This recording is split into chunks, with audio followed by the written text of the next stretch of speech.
I'm going to be showing you guys how to create a soft shackle at the end of your line. So you can use this for sheets, halyards, anything you need. What it is you have your single line coming out, ending in a soft shackle. So you don't need to have an additional soft shackle that you attach to an eye splice or anything. The end of the line is its own soft shackle. So we're going to be going over how to make the soft shackle and how to make the stop knot. All of these are very easy to do and very straightforward to do. And in the end, you end up with a very cool looking end of your line. To start, you want to cut off any melted ends that might be on the line because that gets in the way. What you need to think about, all this tail is going to be consumed in the button knot and any berries for the splice. You're going to start quite far back. So we'll start here. So this is about 5 feet in. So what you're going to do is you're going to work to open the weave of the housing. Kind of pick it apart and you're going to pull the core out from inside of it.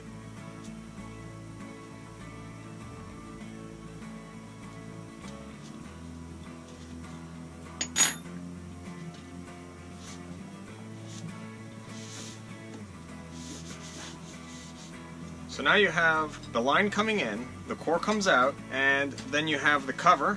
So what you're going to be doing is you're going to be making a soft shackle using this part, and then at the very end you bury the splice with this, you just tuck it back in. All the strength is going to be coming from the Dyneema core of the line, and we're going to be going over some interesting points because this is a class 2 fiber, which means you need to bury an incredibly long amount of fiber to get the strength from the splice, but there's a little workaround that we'll talk about. Now, much further back in the line, I actually have a knot tied, so that way the core and cover relation can't really be altered too much, so we don't have to worry about, if I pull like this, where does it actually belong? That's not an issue. So we can always milk it back from this point. What you need to start with is called equalizing. So you're going to pull the cover out, and then you go back towards that little knot, and you're going to milk the cover back onto the core. And it should end up somewhere around this mangled part where we pulled it out of the cover itself. After equalizing it, you can see that it's very close. There's about an inch difference between the cover and the core. Now, having equalized, that means that at the end, when we're burying everything back in, it's very easy to do because it'll all fit because it's all been equalized. If we didn't do it, we'd be about an inch off, and there'd be about an inch of core that won't go back into the cover. So, to make our life easier, we're actually going to pull it back a bit, give ourselves a good number of inches, that way we'll always be working in a slightly loose cover over the core. Once we put load on this, everything's going to tighten back up, and if there's a little discrepancy between how much cover to how much core there is, it doesn't matter strength-wise, it just makes your life easier at this point when you're splicing. First things first, we're going to be doing the soft shackle splice. A soft shackle is merely this.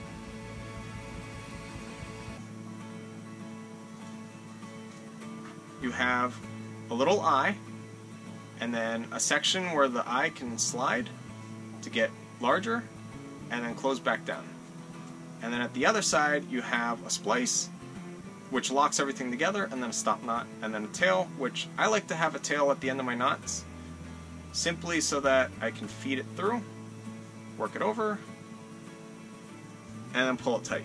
So this is what we're going to be creating at the end over here. If you want to think of it, we're going to be making this happen. Now, depending what you're going to be attaching and how you're attaching it is how long of an eye you want to have.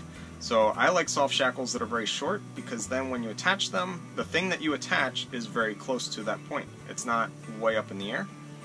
But for this one, we're going to give ourselves a little more leeway than just that little distance because this is actually a tack line to our head sail. So for when we reef our head sail. So we want a larger eye, that way it can fit through the stem fitting. To plan out the soft shackle, you can just cross this here,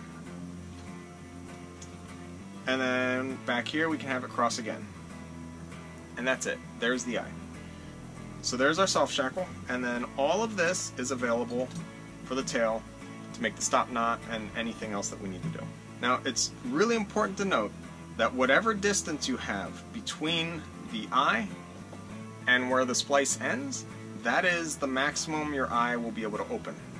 So if you make it really small like this, you can only open the eye that much. You make it larger, you can open the eye a whole lot more. So that's something to keep in mind when you're setting up your splice. So I just push the weave to open it up.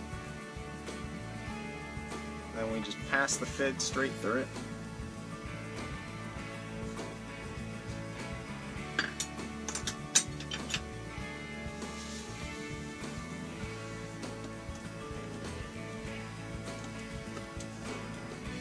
Now, I like the eyes to come super close and be very closed up. That way, any size stop knot is sufficient, because if your eye at rest is that big, your stop knot needs to be much bigger than that, or else you risk the eye from slipping off. So if you have it really, really closed down, you're better off.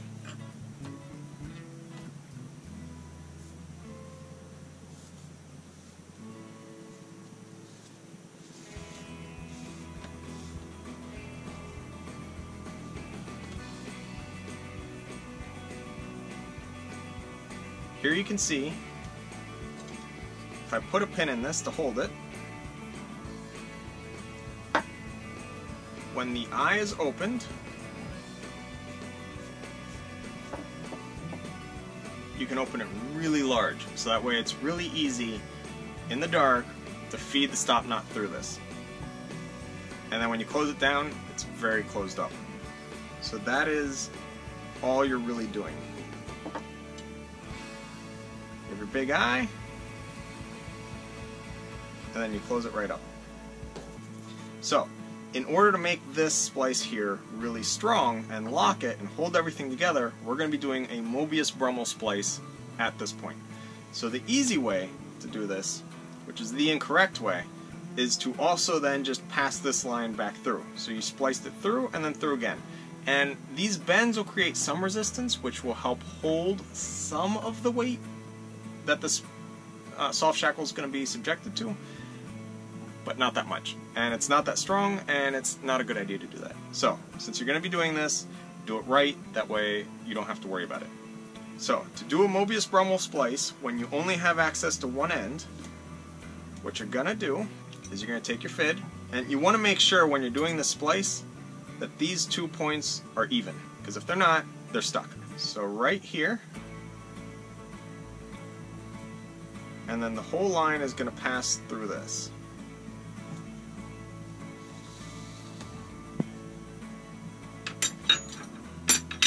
So what you're doing is you're preloading a twist that then in the next step is going to come out. If you don't preload the twist, then your end splice is going to have some weird twists in it, which isn't very good for the strength of the line. Now, a trick that I like to do, I call stepping. You run a small fid through, and then you put the larger fid into the back of the small fid, and you keep working your way up until, in this case, we need to make this a very large hole. So you work your way up until you're at the largest one.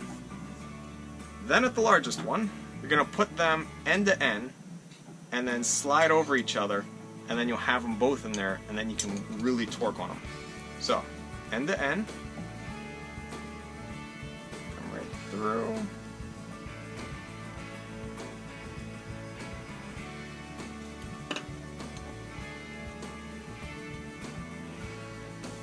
So now we have both fids in there, and we can really work on it and open that hole up and make it a very large hole. So with that large hole, you're now going to take this part over here, your soft shackle end, you're going to pass it through. And then the whole unit is going to slide through that hole, which is why it's important to make it really big. And when it comes through, that twist that you put in comes out. And now the fibers, if you look, are running straight. There's no twists or anything in them. And there we have a Mobius Brummel splice at the base of this, locking it in super strong. So, here's your eye splice. Put something in it. And now when it's loaded, it gets nice and tight. And even though there is nothing bearing here, it's rock solid. This is super strong. The only way for this splice to come undone is literally for all these 12 fibers that run in this entire tail to unravel, because the line actually has to unravel, pass over each other, and then come apart. So it's not going to happen. So this is also called a locking splice because it's locked. Now, the interesting thing, you pull this direction, it can't go anywhere. You pull this way, and it opens right up. So it's really important to make sure when you do it, that you do it in the proper orientation. Otherwise, it'll just pull apart. And that's another good way to test to make sure that your Mobius Brummel is a Mobius Brummel. Because if it works, if it unlocks in one direction and locks in the other, you're good. At this point, in a normal Mobius Brummel eye splice that doesn't have a soft shackle eye at the end, you would then just bury the tail into the core and you're done. But we're doing a soft shackle, so if we bury it, then we have nothing for this to attach to. So what we're going to do is create a button knot. And we're going to use this line for the button knot. So what we're going to do is push the weave open and then feed a fid through it. So now at this point, your Mobius Brummel is locked, so on both sides, it can't go anywhere. So technically, you have a Mobius Brummel here, and then another Mobius Brummel here. So what that means is your line is all locked up and not going anywhere. So at this point, you have a really strong soft shackle eye that is supported by this incredibly strong splice here. Now, the last thing you need to do is tie off a button knot for your soft shackle eye to attach to, which is going to be tied in this really long tail that we have here. There's a couple things that you can do. If you are going to be using this line for a very high load situation, you have two choices.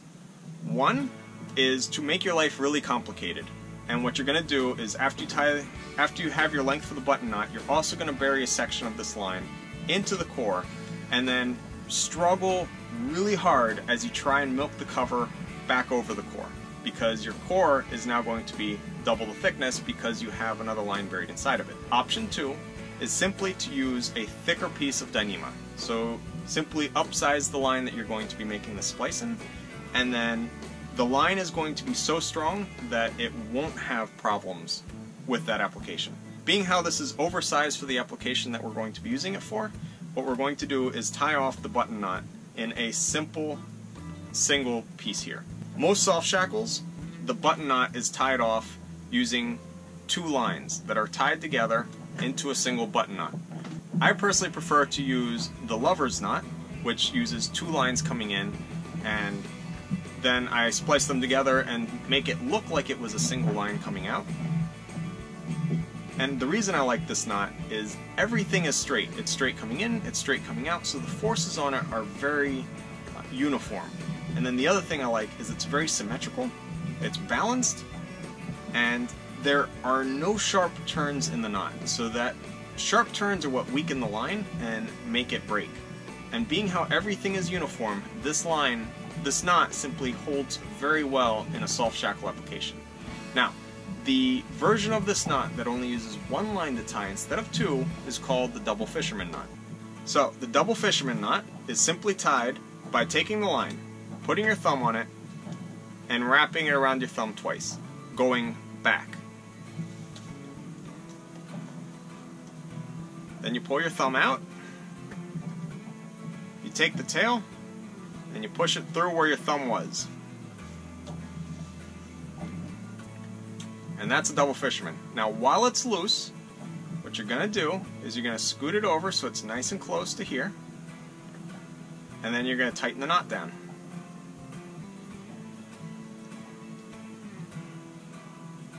Now, it's important to be close while it's loose, because when you tighten it, you're going to pull on both sides, and you're going to give yourself a little bit of a gap. So you don't need to plan the gap, because it'll end up with a gap. So, give it a nice good pull, and there we have a gap. So that is your soft shackle. So, as you can see, the core comes in, goes into the soft shackle eye, but it also, when it returns from the soft shackle eye, it then comes out into a stop knot.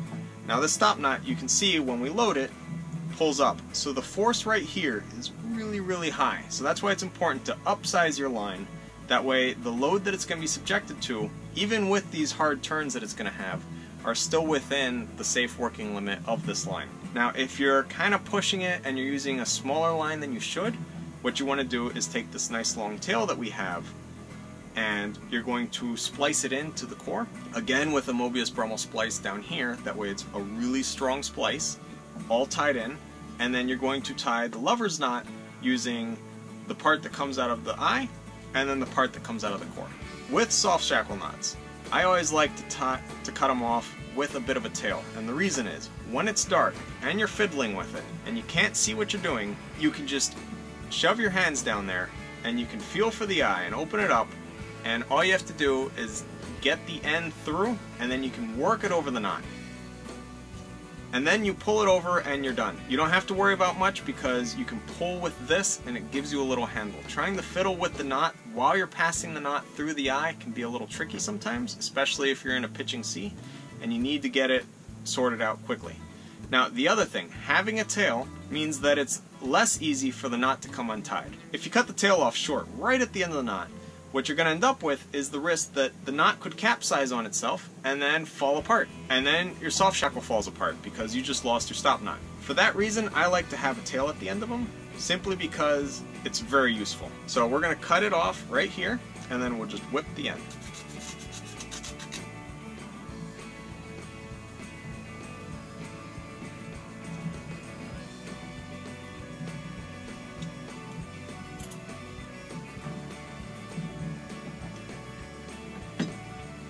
Now lastly, to make sure that the whipping doesn't come undone, and if you've seen my whipping knot video, you guys know I'm serious when it comes to making sure whipping doesn't come undone. I simply feed the needle up through the stop knot, and then I pop out just under that last knot that I did. Now down here inside the knot, I just pull it tight, cut it off. So now the end of the whipping knot is somewhere inside this knot, so when everything gets loaded up, that's not going anywhere. There you have the splice finished. All you need to do is make it pretty, and the best way to do that is to hide all of this that's not very pretty. So what you want to do, you're going to just milk the cover back and make sure that it gets up to the edge here.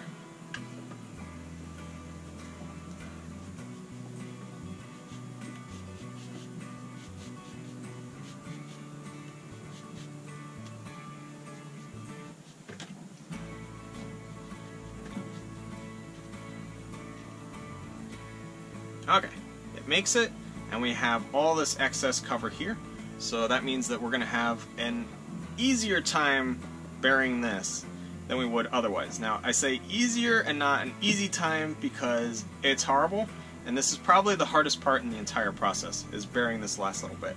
So if you're okay with just a technical looking but not a very pretty looking splice at the end with your integral soft shackle, then you're done.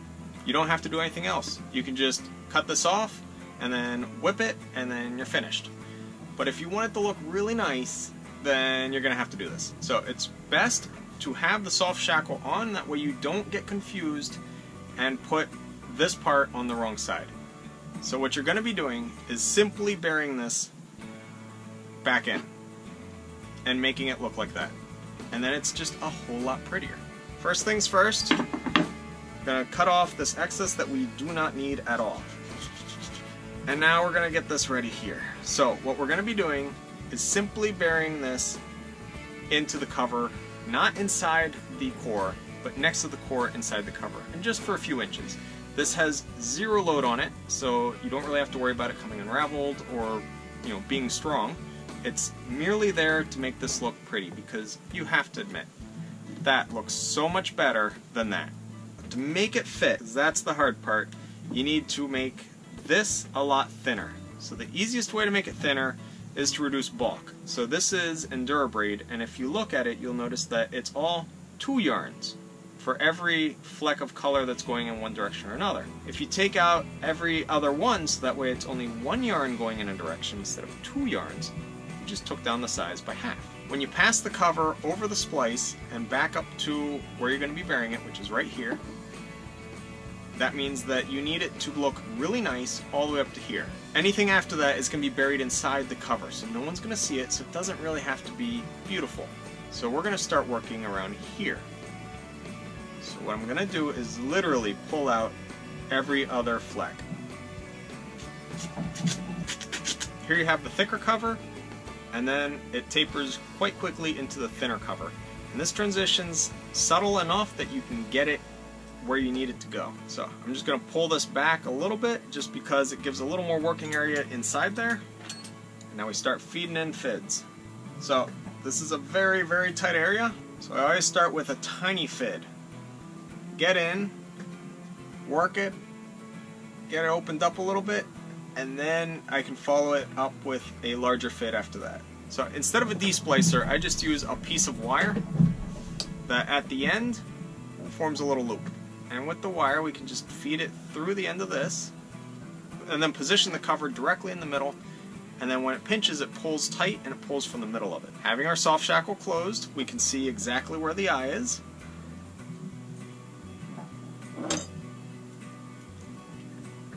And then we can feed this into the back of the fid. And then we push the fid through and the wire comes out on the other side. And then we can start pulling it in. So we're going to pull this in and pull it through, and then we'll deal with it after that. Like I said, this is the worst part and the hardest part of the whole process. So if you decided that you wanted to do extra thickness of core by splicing in that other line, you're really going to struggle right now.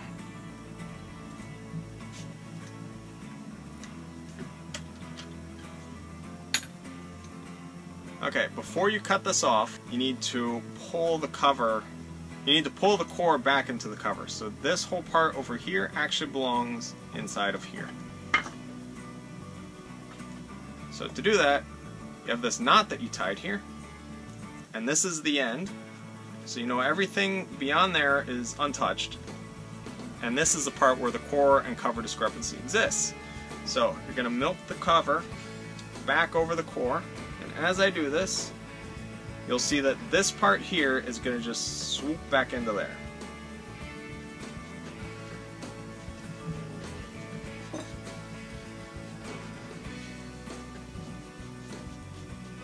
So if we loosen this a little, you'll see that here the cover is coming over the core and forming a splice around the core itself, and the core is popping in. So we just need to get that cover, the core, completely into the cover. Now that it is, we just pull the cover tightly over it.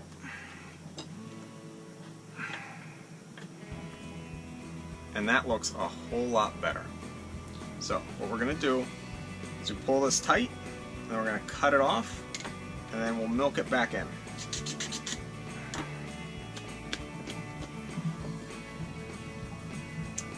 And there you have it. Now you have a soft shackle integrated into the end of a line with its own little button knot.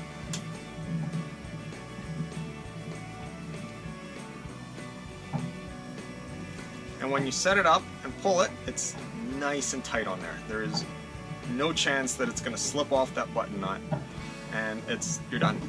Now, an important thing, a lot of times with soft shackles you have two choices. You can either have two ears to them, if you want to think of them as ears, because they kind of look like big floppy ears on a little mouse face. So you can either have two ears or just one ear, and what you have there is this section where it slides open, it's actually buried inside the other one. So when you look at it, you only see one line that runs, and then at the end you have the eye. Now the problem is that can be hard to open sometimes, because what you're essentially doing is a long bury splice in here, but since it's not whipped or seized or anything like that, you can always pull the splice apart. And then when you pull on it, the splice goes back. Now that works well and good, but it can get stiff and can get a little tricky. So then what people do is they simply have a line tied into it, so you have a little pull string to open it up and make everything work a lot easier. That's good. It works really well. With that pull string, it's very easy to open an eye in a hurry, and it's very easy to do. So that's a really good option if you want to do that.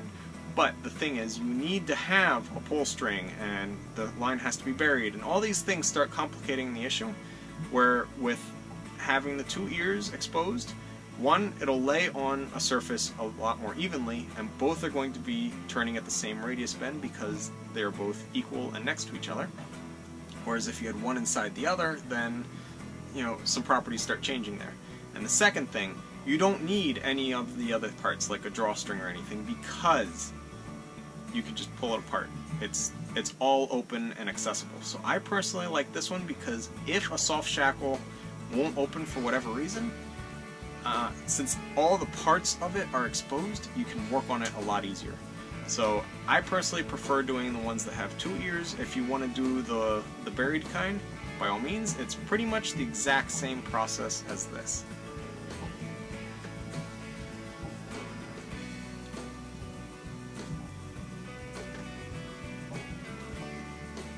Thanks so much for watching. Be sure to like, subscribe, and share this video with your friends. And if you'd like to follow our journey in real time on a map, receive postcards from our ports of call, and message us directly to the boat, you can go ahead and become a patron using the link in the description down below.